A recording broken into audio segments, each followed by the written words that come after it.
There is a very specific, almost universal phenomenon that I am certain you have experienced at least once, probably during a period of immense stress. Oh, absolutely. You wake up in the morning, you open your eyes, you stare at the ceiling, and you feel just entirely comprehensively exhausted. Right, like you haven't slept a wink. Exactly. Not because you tossed and turned all night, but because the dream you just woke up from was so vivid, so bizarre, and so emotionally taxing that it feels like you just lived an entire second life.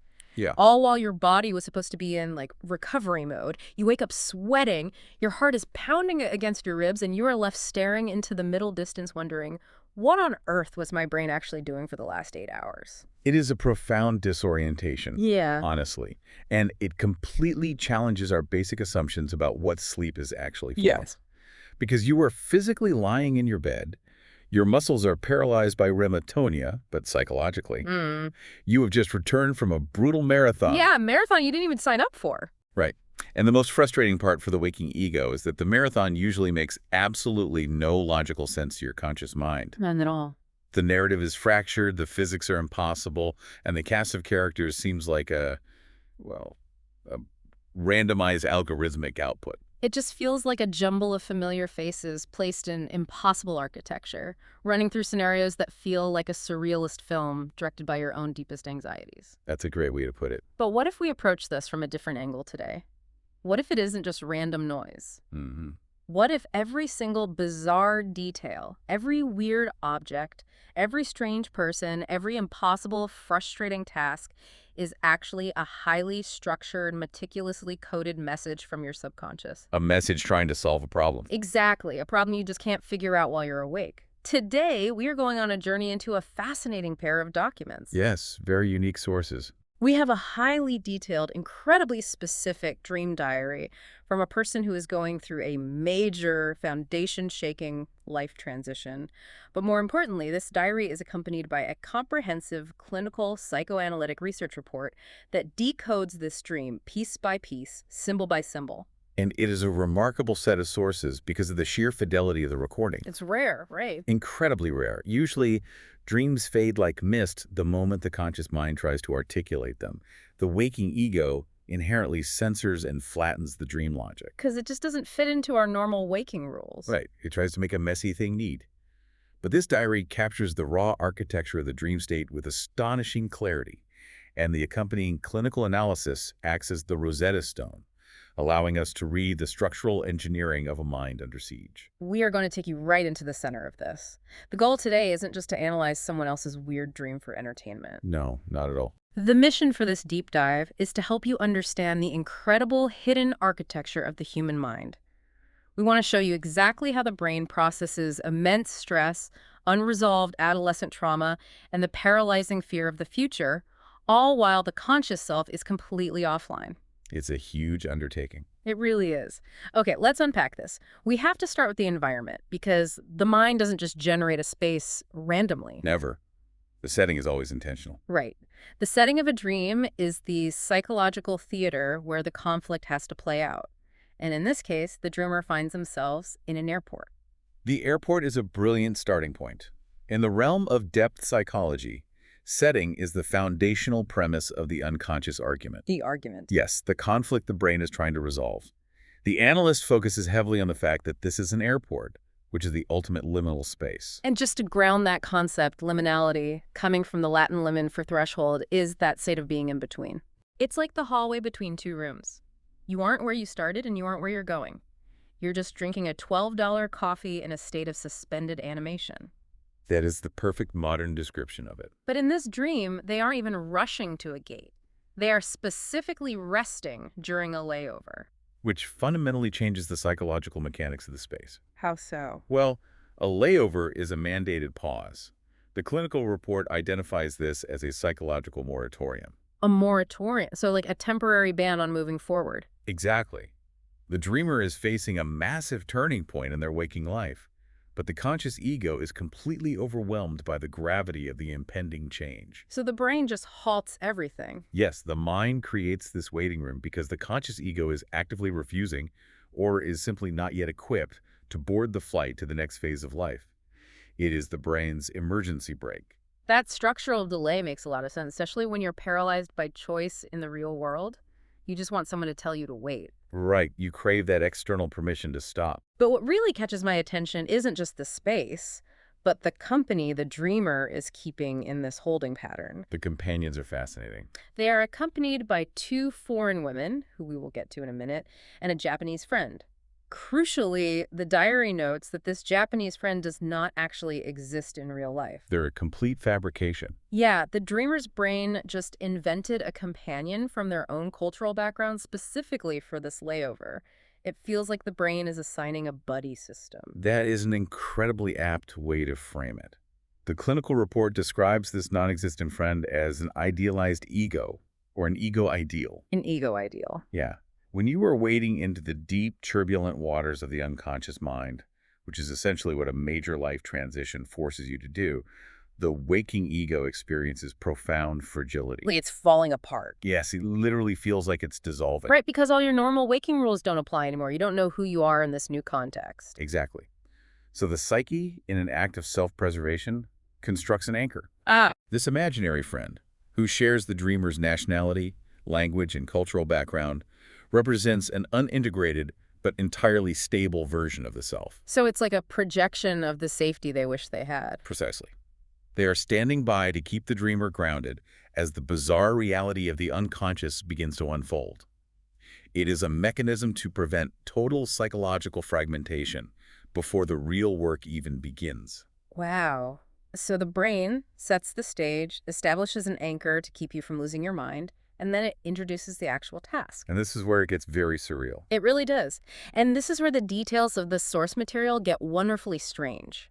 Instead of just sitting at the gate with their imaginary anchor, they discover that on the fourth floor of this airport, there is a language school. A very specific kind of language school. Yes, it's branded as an LCC language school. Now, for anyone who travels, LCC stands for low-cost carrier, like your budget airlines, your Spirit, or Ryanair. Right, the no-frills option. Now, I read that and immediately thought, this is the psyche trying to bargain. No, absolutely. Like, it knows it needs to undergo a massive transformation, but it's looking for a shortcut. The ego is basically trying to optimize its own healing process to save time and money, which feels like a very modern waking world pathology leaking into the dream state. Your intuition is perfectly aligned with the clinical analysis. Really? Yes, the analyst interprets this specific LCC branding through the lens of psychic economy. Psychic economy. I love that term. And it is absolutely a modern framework superimposed on a primitive drive. Right, because the unconscious doesn't care about money. Exactly. The unconscious mind is ancient, and it demands integration, which is fundamentally a painful, time-consuming, and emotionally expensive process. It requires tearing down old structures. Which nobody actually wants to do. Nobody. We all want the Enlightenment, but we want the, the weekend seminar version of it, not the 10 years of grueling psychoanalysis version. Precisely. The LCC branding signifies that the dreamer's ego is desperately trying to manage the cost of this transition. It wants to achieve massive self-improvement cheaply, quickly, and with minimal psychological pain. But I'm guessing that doesn't work. No, the tragedy of the ego is that you cannot bargain with the unconscious. Right. The LCC branding is a defense mechanism.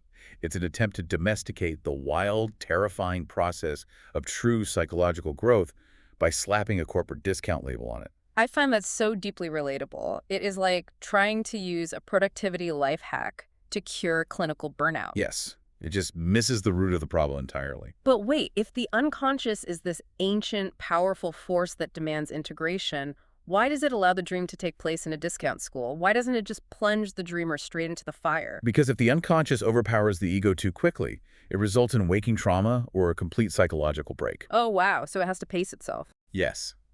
The dream state is a negotiation. The unconscious allows the setting to remain somewhat familiar. An airport, a school, so the ego doesn't immediately wake up in sheer terror. That makes sense. It's keeping the conscious mind somewhat calm.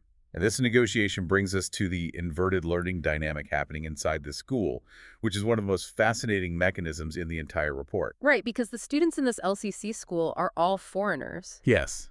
But they aren't teaching the dreamer a foreign language. The diary explicitly states that these foreign students are intensely, desperately studying Japanese, which is the dreamer's native tongue. It is completely inverted. It's completely backward. If the dreamer is the one who needs to learn how to navigate a new life, why are the foreign elements studying the dreamer's language? Because those foreign elements are the unconscious. Oh, I see.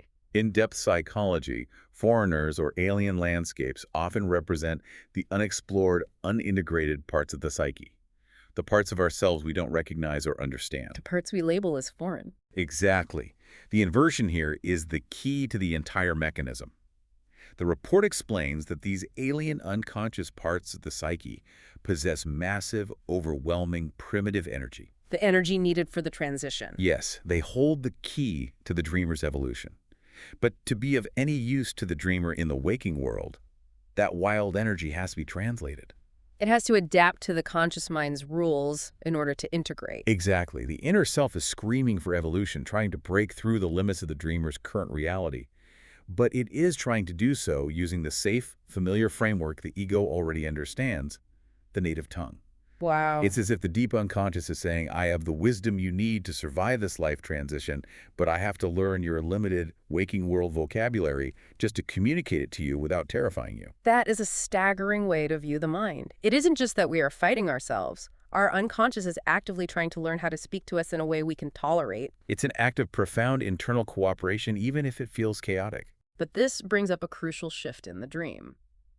The environment of suspended reality and budget-friendly growth is set, but you can't navigate a transition that massive without a guide. No, you need a psychopomp, a leader. Right. The mind has to produce someone to lead you through the syllabus of this bizarre school. What's fascinating here is how the mind selects and elevates its protectors during a crisis. The source material outlines a remarkable transformation of one of the dream characters we mentioned earlier. Yes, the Norwegian childhood friend. Let's look at her. The dreamer goes to the reception desk of this LCC language school. The woman working at the desk looks at this grown-up Norwegian friend and is instantly shocked. A moment of recognition. She asks her, "Are you Carrie-Anne Moss?" Meaning the actress who plays Trinity in the sci-fi movie The Matrix. Right. And the friend just laughs and says, "Yes, I am." The dreamer explicitly notes that in the dream logic, they completely understand and accept that this woman is both their nostalgic childhood friend and a leather-clad cyberpunk warrior heroine simultaneously. That dual identity is key, There's no cognitive dissonance. which is a hallmark of how the unconscious layers archetypes. The clinical report identifies this as a textbook maturation of the anima. The anima. Yes, we are familiar with the anima as the inner feminine guide to the soul, acting as a bridge to the deep unconscious.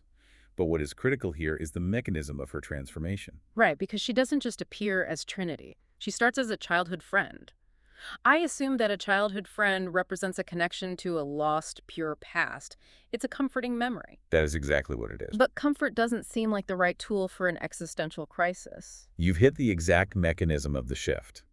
The psyche initially conjures the childhood friend because the ego seeks comfort. It wants to hide in the past. Exactly. But as the reality of the impending test at the school sets in, the unconscious recognizes that nostalgia will not save you when your psychological foundation is crumbling. A hug isn't going to fix this. Right. The psyche needs something significantly stronger. It upgrades the archetype. But why Trinity specifically? Beyond just being a cool pop culture reference, what is the brain doing by pulling that specific character out of the cultural ether? The symbol of Trinity is profoundly theological and structural. Theological, like the Holy Trinity. Yes. In the context of the Matrix, the triad of characters is psychologically precise. Okay, let's break that down. Morpheus acts as the father figure, or the wise old man archetype. Neo is the savior ego, and Trinity is the integrative anima. I never thought of the movie that way. Her specific function in that narrative is crucial. She is the one who literally pulls Neo out of the simulated world. She's the catalyst for awakening. She forces him to face reality no matter how brutal it is. Exactly. By transforming the comforting childhood friend into Trinity, the dreamer's mind is conjuring a powerful, uncompromising guide to pull them out of the mud of their own denial. Wow. The psyche is saying we cannot rely on sweet childhood nostalgia anymore. We need a warrior to lead us through the violent process of waking up. The anima has matured to meet the severe demands of the environment. Okay, so the brain summons an uncompromising warrior to lead the charge toward self-actualization. You would think the dreamer would feel empowered, ready to take on whatever this language school throws at them. You would hope so. But the mechanism of human resistance is so stubborn. Incredibly stubborn. Right after this incredible realization, the receptionist says, "Please wait, there's going to be a test." The trigger word. And the dreamer's reaction is fascinating. They don't stand tall with Trinity. They find a very specific piece of furniture in the waiting area. The sofa. A highly artistic, deeply scooped, wavy white sofa. And they sink all the way into the deep groove of it, basically half lying down, almost allowing the furniture to swallow them. The wavy white sofa is a brilliant structural counterpoint to the Trinity symbol. How so? And it perfectly illustrates the tension of the liminal space.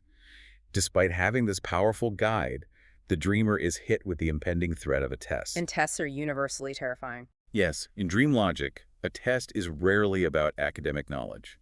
It is a symbol of social evaluation, pressure, and existential judgment. It is the demand for proof of growth. And when faced with the demand for growth, the immediate human reaction is to look for a trapdoor. Precisely. The analyst points out that this deep, scooped white sofa functions as a matrix in the original Latin sense of the word. Which means? A womb. Oh. So we have Trinity from the Matrix movie and a literal physical matrix in the form of a couch. The brain loves a visual pun. It really does. And it uses it to depict a profound unconscious defense mechanism. The dreamer is seeking passive maternal protection. By sinking into the couch. Yes. Sinking into that wavy, white, enveloping structure is a moment of deep psychological regression right before the stress of the impending test. So they are retreating. The ego is terrified of the forward momentum Trinity represents, so it utilizes the deep scoop of the sofa as a literal safety net, a physical manifestation of wanting to be swaddled, protected, and relieved of adult responsibility. It is the ultimate push and pull. Your higher consciousness summons a warrior to lead you to salvation, but your nervous system just wants to curl up in a giant marshmallow and avoid the terrifying reality of change. That perfectly sums up the human condition. But the brain doesn't let you stay on the couch, because the prelude ends abruptly and the test begins. The transition here is violent. It really is. This is where the dream takes a violent, jarring shift in tone, bringing up the theme of unresolved past trauma. As soon as the test starts, the modern airport and all those highly intelligent foreigners at the language school vanish. Gone in an instant. The dreamer looks around, and suddenly they are surrounded by their junior high school classmates. This is a classic rapid psychological regression, and it reveals how the brain indexes anxiety. Indexes it. Yes.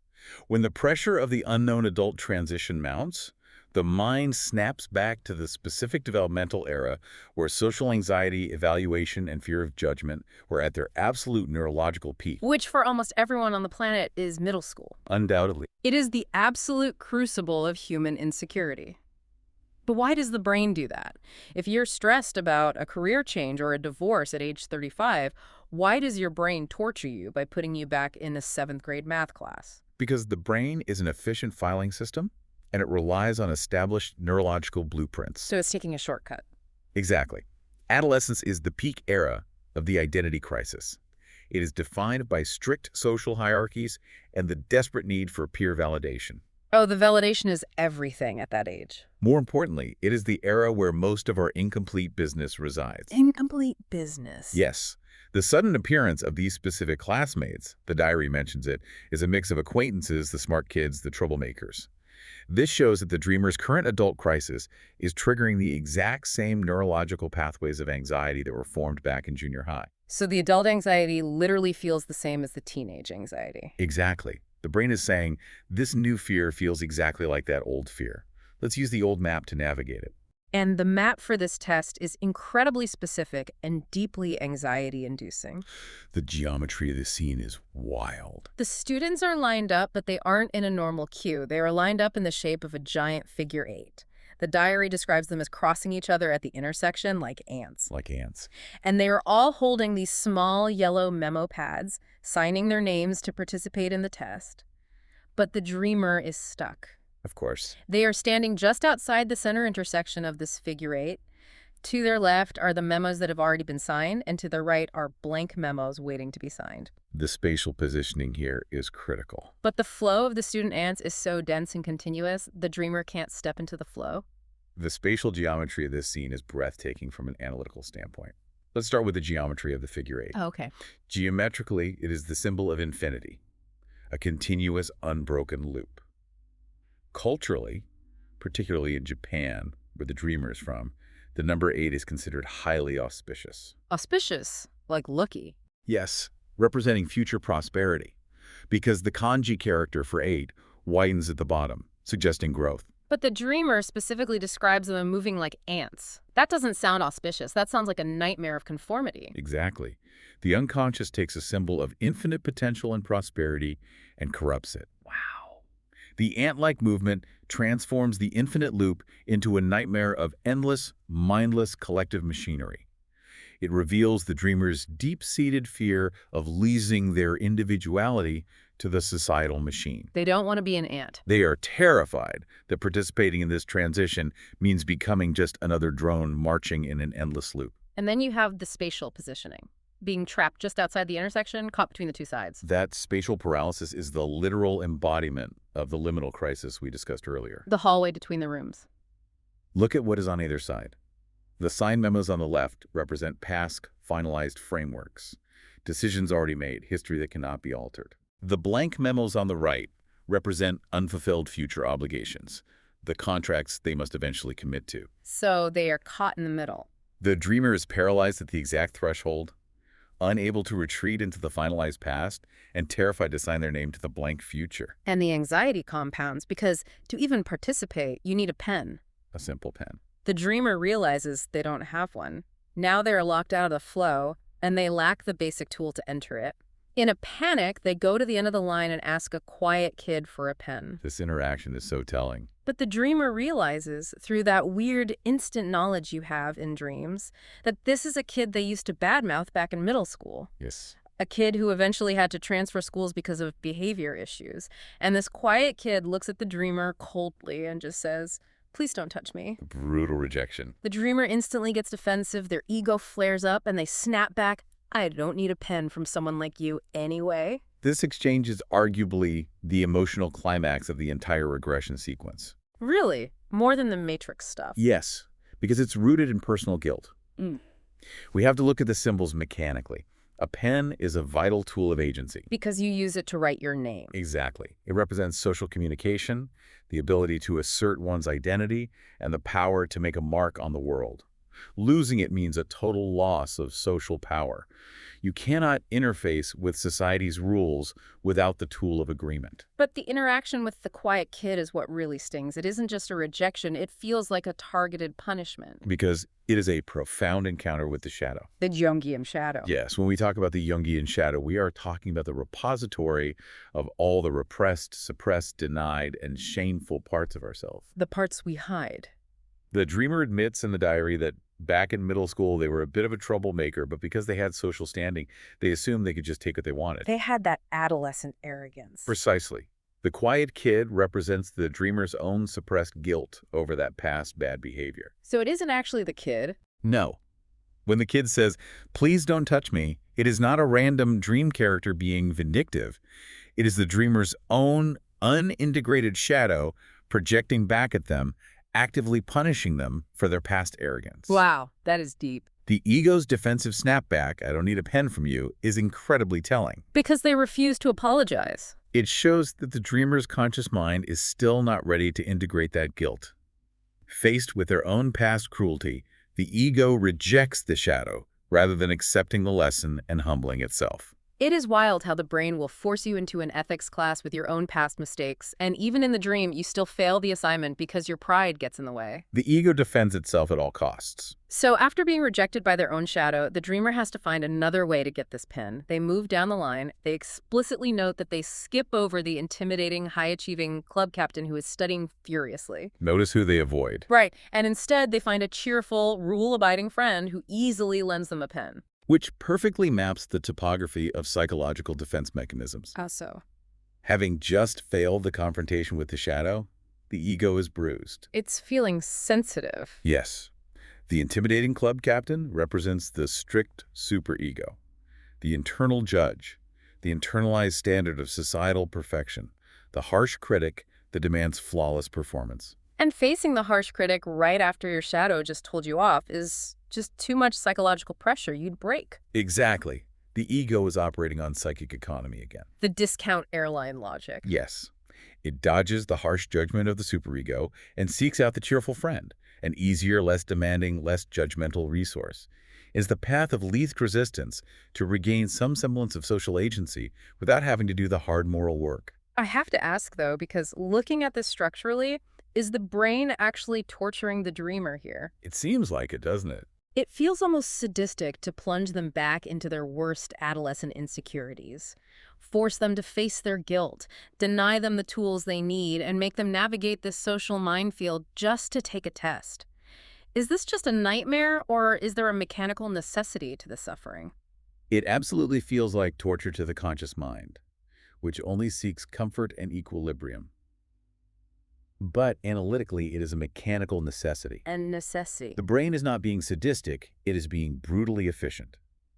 You cannot move forward into a new, stable phase of adult life if your psychological foundation is built on unresolved adolescent guilt, avoidance, and a false sense of superiority. The foundation has to be solid. The dream is systematically applying pressure to the dreamer's old defense mechanisms to force a collapse so that a more mature structure can be built in its place. Okay, so the dreamer dodged the superego, they secured the pen from the cheerful friend. You would think, having acquired the tool of agency, things would finally get moving. One would think. But the test itself turns out to be a bizarre, completely impossible task.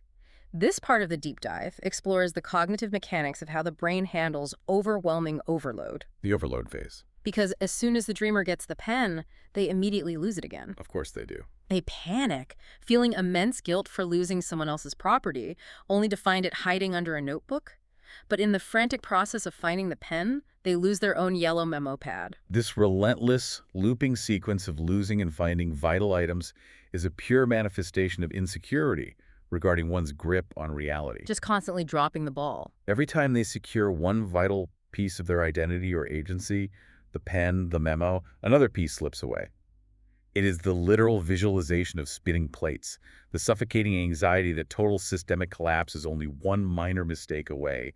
The cognitive load is maximizing. Then the cheerful friend, who is trying to be helpful, hands the dreamer 3 memos with very specific dates written on them. September 7th, October 2nd, and July 7th. The dates are crucial. But these dates aren't just written in normal ink on paper. The dreamer explicitly describes them as being covered in multiple layers of thick 3D nylon that looks like text, obscuring the numbers. Such a specific detail. And the dreamer, in their frantic state, accidentally shuffles them, completely ruining the chronological order. The specificity of the imagery here requires a very careful breakdown. Let's look at the numerical symbolism first, which the clinical report highlights as significant. Okay, the numbers 7, 2, and 9. Wait, September is 9. Yes. In analytical interpretation, numbers carry weight. 7 is traditionally associated with spirituality, reflection, and the search for inner truth. So inner work. 9, as in September, the 9th month, often represents the culmination or completion of a cycle. 10 represents perfection, completion, or rigid social order. So these aren't just random days. They are symbolic markers of major life deadlines. The end of cycles, the demand for reflection, the pressure of social order. Precisely. They represent the massive milestones of the impending life transition. But the crucial detail is the material covering them. Why are these vital dates encased in thick 3D nylon? Nylon is synthetic. It's tough, it's artificial, and it's impenetrable. Yes. You can't just tear it. The dreamer is facing these impending life deadlines. But because the reality of these deadlines is too terrifying for the ego to process directly, the subconscious mind erects artificial, impenetrable barriers over them. To protect the dreamer. The thick nylon symbolizes the layers of emotional distancing, the synthetic defenses the dreamer has manufactured to avoid looking directly at the terrifying timeline of their own life Oh, wow. and shuffling them accidentally.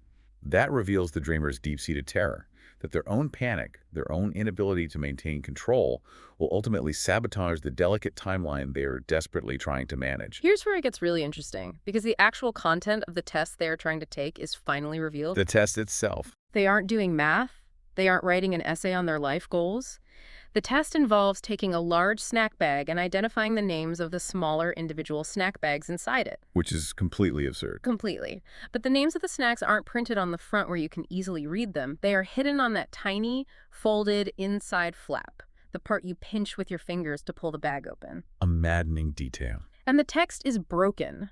It reads something like caramel popcorn mori, mori meaning forest in Japanese, and it is printed so it reads the exact same backward and forward, like a palindrome. A loop of text. The dreamer is completely confused and spends an agonizing amount of time obsessing over whether it's one long name or if it's just printed that way for manufacturing purposes. This specific sequence is a masterful textbook depiction of the cognitive mechanism we call displacement. Displacement. The act of moving your psychological energy from a threatening target to a safe, non-threatening target. Yeah. But how does that actually work mechanically in the brain? Mechanically, it is a rerouting of neurological panic. The dreamer is in the middle of a massive existential crisis. Right. They are dealing with unresolved adolescent trauma, the fear of losing their individuality, and impending heavy life deadlines. It's too much. Exactly. Facing an existential crisis head-on requires a massive amount of cognitive processing power, and it threatens the ego with total annihilation. It is like staring directly at the sun. It will blind the system. So the brain forces you to look away. So, to prevent the system from crashing, the brain actively reroutes the massive surge of anxiety onto an impossibly detailed, maddening, and ultimately meaningless microtask. So it is like procrastinating on filing your taxes, which could ruin you financially if you mess up, by deciding you urgently need to alphabetize your spice rack, but doing it in a state of absolute sweating terror. That is a brilliant analogy. Thank you. The brain channels the terror of the infinite into a hyperfixation on the microscopic. The cut-off palindrome text on the inside of a snack flap is an unsolvable puzzle, a closed loop of nonsense. Because a palindrome just loops back on itself. Right. But the dreamer pours all their available cognitive energy into solving it. The clinical report notes that this extreme cognitive narrowing, focusing on the flaps of popcorn bags while your life is falling apart, is a primary symptom of severe mental overload and impending psychological burnout. The brain is basically glitching out. The operating system of the mind is crashing, and it is stuck looping on a meaningless error code. And while the dreamer is obsessing over this popcorn palindrome, trying to solve the unsolvable error code, the cheerful friend steps in to help. The one who lent the pen. But the friend steps just a little too close. The dreamer specifically notes in the diary that the friend invaded their personal space, causing the dreamer to feel intense, unnecessary pressure and a weird, visceral sense of repulsion. Even though they were being helpful. Yeah, even though they logically knew the friend was just trying to be nice and helpful. This physical discomfort with the helpful friend signifies a deep-seated fear of enmeshment, which often surfaces during severe burnout. When you say enmeshment, you're talking about the collapse of psychological boundaries. Right. The fear that you can't tell where you end and another person begins. Exactly.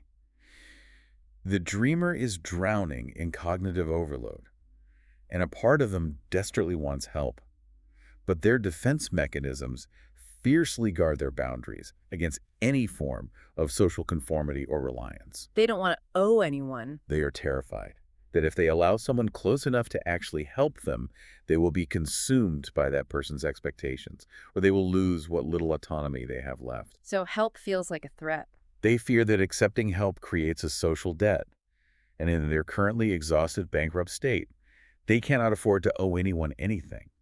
It is the ultimate paradox of burnout. They are dying of thirst, but they refuse the water because they are terrified of owing the well. Which is such a profound tragedy of the human condition under stress. You isolate yourself because the mere act of engaging with someone, even a savior, feels like an unbearable energetic cost. It's heartbreaking. But this isolation, this hyperfixation on the popcorn flap, it fails.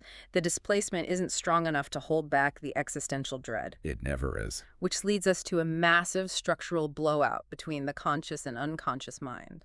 The setting of the dream shifts entirely, almost violently. The tension finally breaks. The dreamer and their middle school classmates are no longer lined up at a desk. They are suddenly huddled together in a dark backstage area. A literal backstage. And out on the lit stage, the foreign audience, the wild energy from the language school, is going absolutely crazy.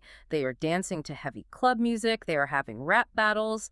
The energy is totally chaotic, primitive, and overwhelmingly loud. If we connect this to the bigger picture, the backstage and onstage dynamic we see here is the ultimate topographical visualization of the psyche in conflict. Topographical, like Freud's map of the mind. Yes, the classic topographical model divides the mind into the conscious, the preconscious, and the unconscious. Okay, so map this onto the dream. In the physical space of this dream, the dark backstage area, populated by the dull, retreating, anxious classmates, perfectly represents the conscious ego and its exhausted, outdated defense mechanisms. Hiding in the dark. Exactly. Yeah. The brilliantly lit stage, dominated by the wild, rapping, dancing foreigners, represents the overwhelming, primitive, raw, unmediated energy of the unconscious mind. So the unconscious is out there partying. The unconscious has literally taken center stage. It is loud, it is demanding attention, and it is completely overpowering the timid, rule-bound, conscious ego hiding in the dark. And the most incredible part is that they are actively competing. The dream reveals that the classmates backstage and the foreigners on stage are actually competing to answer the test questions. The popcorn questions. But the classmates keep getting the answers wrong. Their rigid middle school logic is failing, and the foreigners are overpowering them, effortlessly shouting out the right answers over the heavy club music. The unconscious has the answers. The conscious mind is literally losing the battle of adaptation to the unconscious.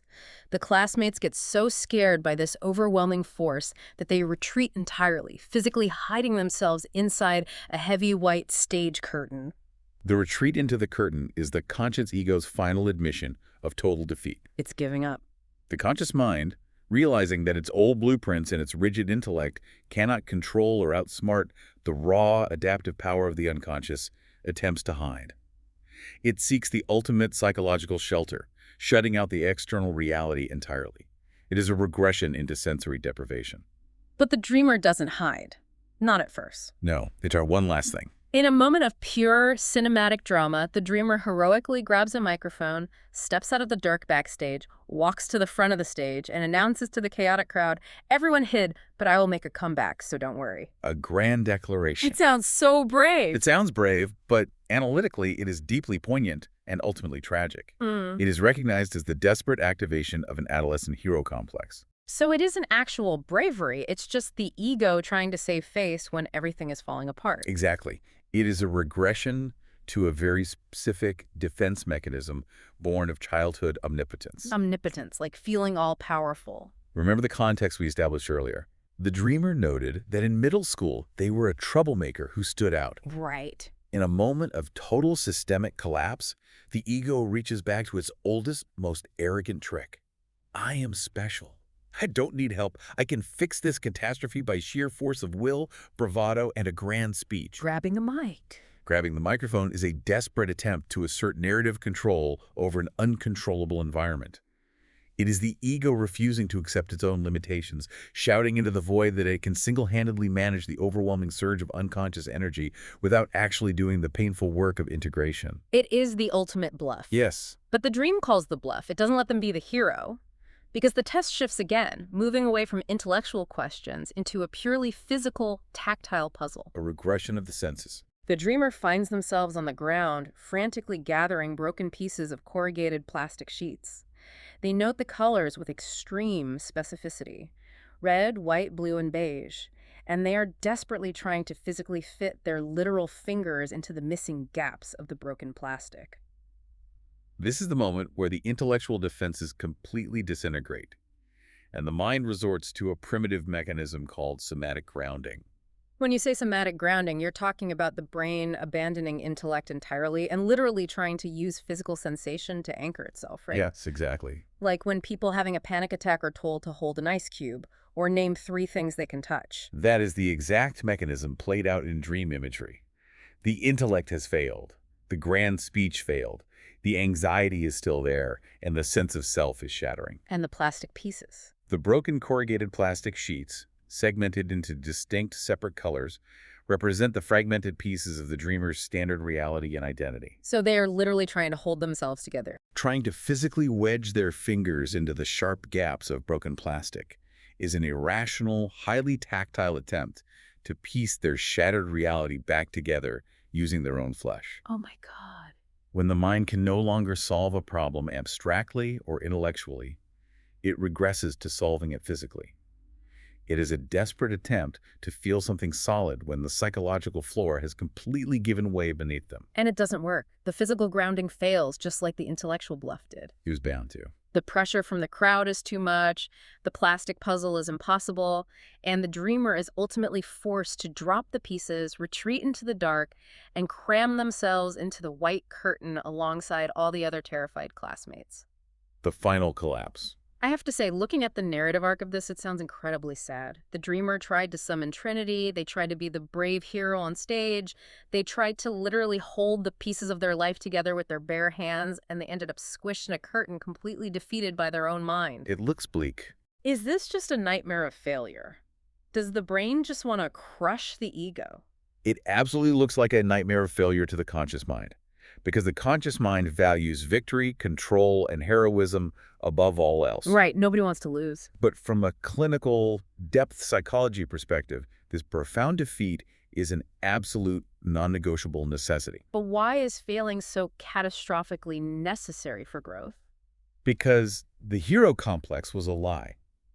The bravado with the microphone was a false ego, built on outdated adolescent coping mechanisms that are entirely unviable for the adult the dreamer needs to become in this new phase of life. They were trying to use middle school tools for an adult job. Exactly. You cannot build a sturdy house on a rotten foundation. The ego had to be systematically overwhelmed, its tools rendered useless, its bluffs called, and it had to be forced into hiding so that the false defenses could be stripped away. Stripped down to nothing. Hiding in the curtain is the final collapse of the old self.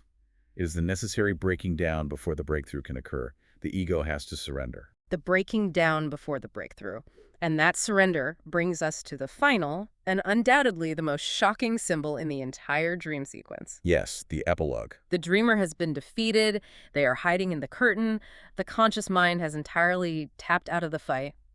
But the brain isn't quite done. It delivers one final, incredibly visceral image that somehow, miraculously, brings resolution to all this chaos. And it happens in a completely different setting, acting as a symbolic epilogue to the trial they just endured. Right. The dreamer suddenly remembers one final detail right before waking up.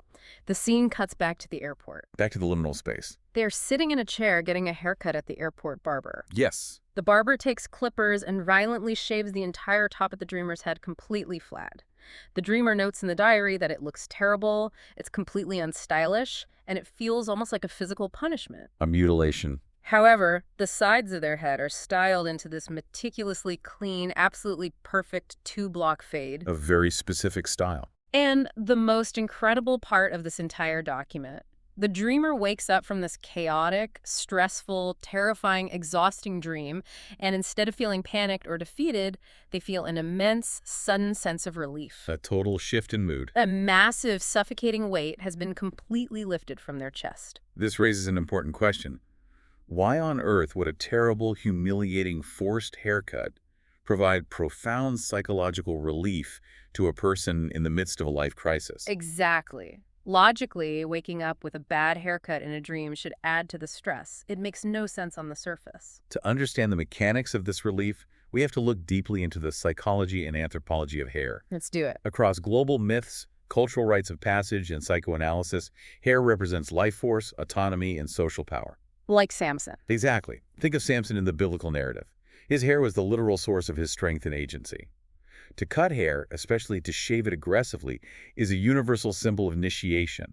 It is a ritual of death and rebirth. Right, like when people join the military. Monks and military recruits shave their heads to symbolize the death of the individual ego and their submission to a higher calling or collective reality. So getting a haircut in a dream isn't just grooming, it's a structural reset. But what about the specific geometry of this split haircut? Why half bad, half good? The clinical report dissects this geometry perfectly. Let's look at the top first. The flat, aggressively buzzed top of the head represents what classical psychoanalysts call castration anxiety. Okay, let's definitely unpack that because we need to separate the literal Freudian concept from how it's being applied here mechanically. Absolutely. In modern depth psychology, castration anxiety rarely refers to literal physical anatomy. Thankfully. It represents a total, brutal loss of power, specifically intellectual control, agency, and pride.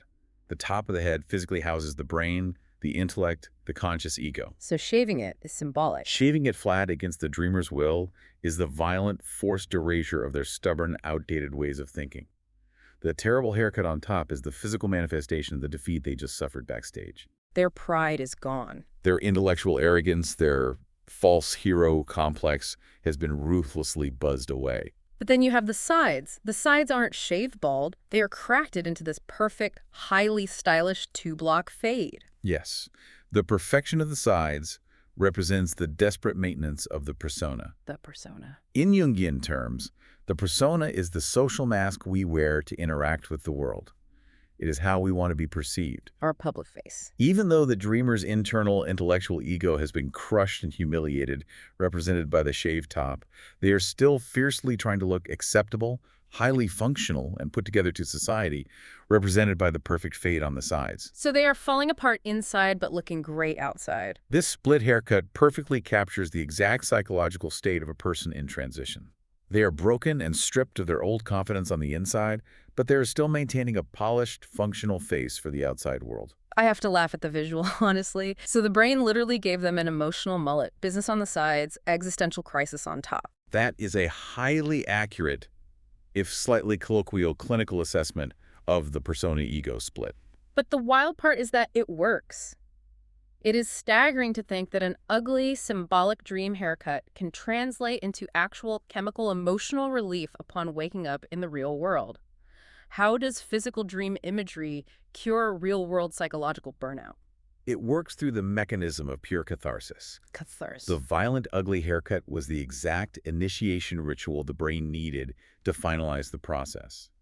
Think of the sheer volume of weight the dreamer was carrying. That was a lot. The unintegrated middle school guilt, the obsessive perfectionism, the terror of the nylon deadlines, the exhausting maintenance of the false hero complex.